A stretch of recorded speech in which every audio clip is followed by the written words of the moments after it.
तू IIT NEET करता है फिर केमिस्ट्री से क्यों डरता है। Hello my dear students, welcome back to all of you. मैं समीर सिंह आप सभी लोगों का एक बार फिर से नीट करो में बहुत स्वागत करता हूं। और आज जो क्वेश्चन हम आपके लिए लेके आए हैं वो है ऑर्गेनिक केमिस्ट्री से। तो केमिस्ट्री से क्यों डरता है, क्यों डरती भी है, ठीक है। वैसे केमिस्ट्री जब आता है ना, वो भी खासकर ऑर्गेनिक केमिस्ट्री, तो बहुत से लोगों का सोचते हैं कि ना आए तो बड़ा अच्छा रहे, पता नहीं क्या क्या इसी में घुमा घुमा के पूछता रहता है। ये वो बचपन के दिन है, ये वही SN1 वही SN2 याद आ रहा है, class 11th basic concept organic chemistry.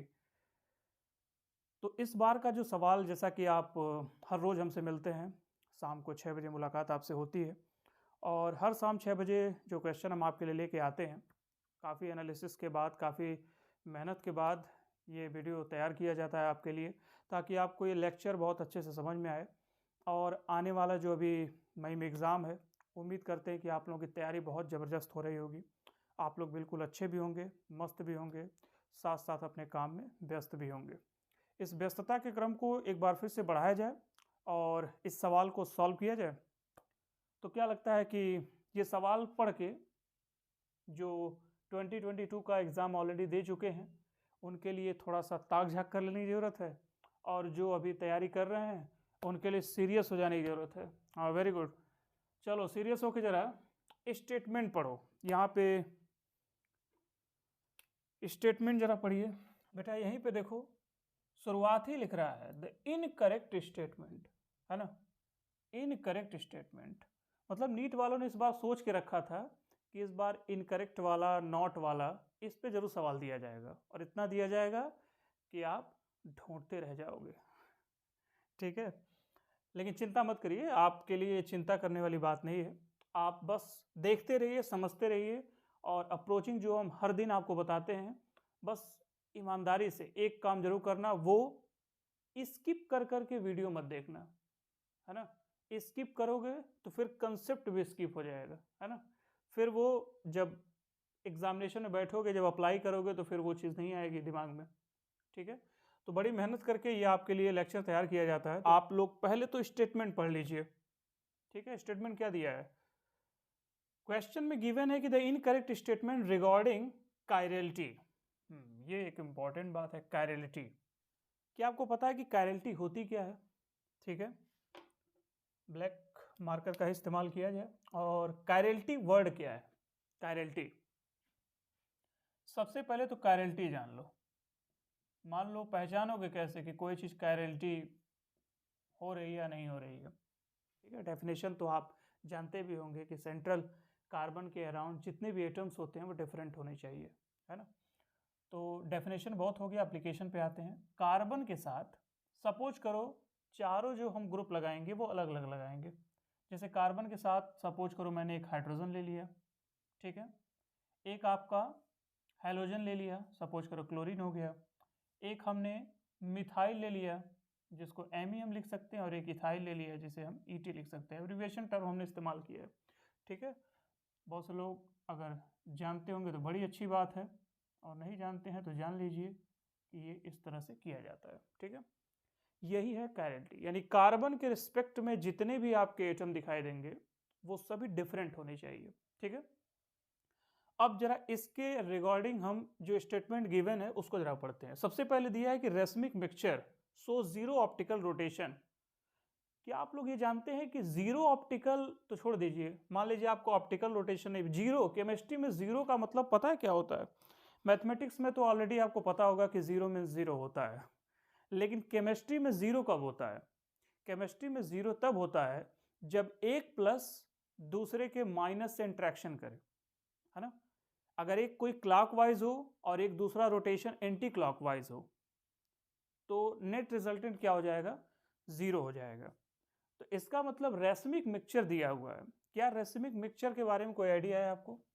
Racemic mixture एक एक स्टेटमेंट हम कवर करेंगे, बहुत ध्यान से देखिएगा। अभी तक अगर आप कर लिए हैं तो बड़ी अच्छी बात है, लेकिन जो नहीं किए हैं वो हमारे स्टेटमेंट को पढ़ेंगे, समझेंगे आराम से, थोड़ा पॉज लेके कि आखिर ये होता क्या है। रेसमिक मिक्सचर के लिए क्या जरूरी है। रेसमिक मिक्सचर तभी बनता है जब दो तरीके की कंडीशन हमें दिखाई दे, एक तो रोटेशन एक क्लॉकवाइज हो और दूसरा जो रोटेशन है वो एंटी क्लॉकवाइज हो, ठीक है, तो नेट रिजल्टेंट क्या होगा, 0 हो जाएगा, ठीक है, नेट रिजल्टेंट 0। तो इसका मतलब जो रेसमिक मिक्सचर के विषय में बात कह रहा है वो स्टेटमेंट ये ठीक लग रहा है। पूछा क्या है, इनकरेक्ट है। आगे जरा देखते हैं, अगला दिया है कि SN1 reaction yield 1:1 mixture of both enantiomer. SN1 reaction, सबसे इंपॉर्टेंट बात तो ये है कि हमने कायरलिटी सीख ली, हमने रेसमिक मिक्सचर सीख लिया। अब SN1 क्या है, SN1 unimolecular nucleophilic substitution reaction है ना, SN1। और वैसे भी आपने ये पढ़ा होगा SN1 रिएक्शन, तो SN1 रिएक्शन में आप इतना जरूर जानते होंगे कि 1:1 का मतलब क्या है। SN1 रिएक्शन में जब रिएक्शंस होता है तो उसमें दो तरीके की कॉन्फ़िगरेशन देखने को मिलती है, एक का नाम होता है रिटेंशन और दूसरे का नाम होता है इन्वर्जन। तो जैसे रेसमिक मिक्सचर है, यहाँ पे आधा आधा आपको दिखाई दे रहा है, जिसको हम 50% का रेशियो कह सकते हैं, 50-50% दोनों बन रहे हैं। तो रिटेंशन भी यहाँ पे 50% और इन्वर्जन भी 50% देखने को मिलता है। रिटेंशन का मतलब क्या है कि कोई अगर रिएक्शन कराई जा रही है तो उसके स्टीरियो में कोई चेंज ना हो, जैसा है वैसा ही वो आपको बाद में दिखे। हालांकि आगे चल के मैं आपको SN1 SN2 रिएक्शंस पे एक अच्छा खासा लेक्चर दूंगा, और SN1 SN2 जिनको प्रॉब्लम क्रिएट कर रहा है उनके लिए वो वीडियो काफ़ी हेल्पफुल होने वाली है। तो आगे लेक्चर आप देखिएगा, SN1 SN2 का मैकेनिज्म हमने कैसे करे दिखाया है आपको। यहाँ तो बस मैं जनरली ओवरव्यू इसका कर रहा हूँ, एनालिसिस करके बता रहा हूँ कि अप्रोचिंग कैसे होनी चाहिए, ठीक है। SN1 में रिटेंशन 50% और इन्वर्जन 50% होता है। तो रेशियो अगर क्या कहा जाए, इसका 1:1 ही कहा जाए, ठीक है, दोनों बराबर है। रिटेंशन में हमने कहा कि प्रोडक्ट रिएक्टेंट के बिल्कुल इक्विवेलेंट होता है, लेकिन इन्वर्जन में इसका जस्ट उल्टा हो जाएगा, ठीक है। स्टीरियो के बारे में अभी हम इसके मैकेनिज्म को भी थोड़ा सा देख लेंगे, बाकी डिटेल हम अगली वीडियो जो हम आपके लिए लेके आएंगे SN1 SN2 स्पेशल बेस पे, तो मैं वहां पे आपको ये बताऊंगा कि मैकेनिज्म कैसे वर्क करती है। चलिए आगे बढ़ते हैं। अगला देखो, यहाँ पे लिखा है the product obtain bye SN2 reaction of haloalkane, ठीक है, हेलोएल्केन दिया है तो याद आ रहा है बचपन के दिन क्लास 12 वाले। तो हेलोएल्केन्स में क्या है, हेलोएल्केन्स ऑर्गेनिक की सबसे पहली यूनिट थी, ठीक है, यूनिट नंबर 10। और हेलोएल्केन में यहाँ दिया है कि SN2 रिएक्शन अगर हेलोएल्केन के अकॉर्डिंग जा रहा है हैविंग कायरलिटी, तो कायरलिटी तो यार ऑलरेडी होना है। कायरलिटी मीन्स मैंने वहाँ पे एक एग्जांपल दे रखा है, और मजेदार बात यह कि हेलोजन वाला भी है, Cl मैंने लगाया है, तो इसे हम क्या कह सकते हैं, हेलोएल्केन का एग्जाम्पल कह सकते हैं, है ना। At reactive site so inversion of configuration. चलो तो मैं रिएक्शन मैकेनिज्म थोड़ा सा करके दिखा देता हूँ, बाकी डिटेल तुम उस वीडियो में आपको बताएंगे। SN2 रिएक्शन की कहानी क्या है समझो ध्यान से। जैसे वहाँ दिया है ना कार्बन, तो मैं कार्बन लिख लिया, इसके बाद क्या है हाइड्रोजन, क्लोरीन मैंने इधर लिखा है तो मैं एक प्लेन में कर दे रहा हूँ इधर, ठीक है, Cl यहाँ कर देता हूँ। इसके बाद अगर हम Me और Et की जो यहाँ पे केमिस्ट्री है वो देखना चाहें तो Me को हम कर देते हैं बिलो द प्लेन, तो चलो यहाँ बिलो द प्लेन कर दिया, और Et को क्या कर देते हैं अबव द प्लेन, ठीक है। कार्बन की ये स्टीरियो है, ठीक है। इस पे हम एक वीडियो आपके लिए लेके आएंगे कि आप 3D में कैसे मॉलिक्यूल को देख सकते हैं, समझ सकते हैं, ठीक है। वो वीडियो वहाँ पे देख लीजिएगा आप कि इसकी जो हमने अभी अभी कहा कि ये अबव द प्लेन है, ये कहा बिलो द प्लेन है, तो बहुत से लोगों को नहीं समझ में आ रहा होगा कि अबव द प्लेन या बिलो द प्लेन। हालांकि आप इंटरमीडिएट क्वालिफाई हैं, ठीक है, आप इतना तो समझ रहे ही होंगे कि आखिर ये अबव द प्लेन और बिलो द प्लेन क्या है।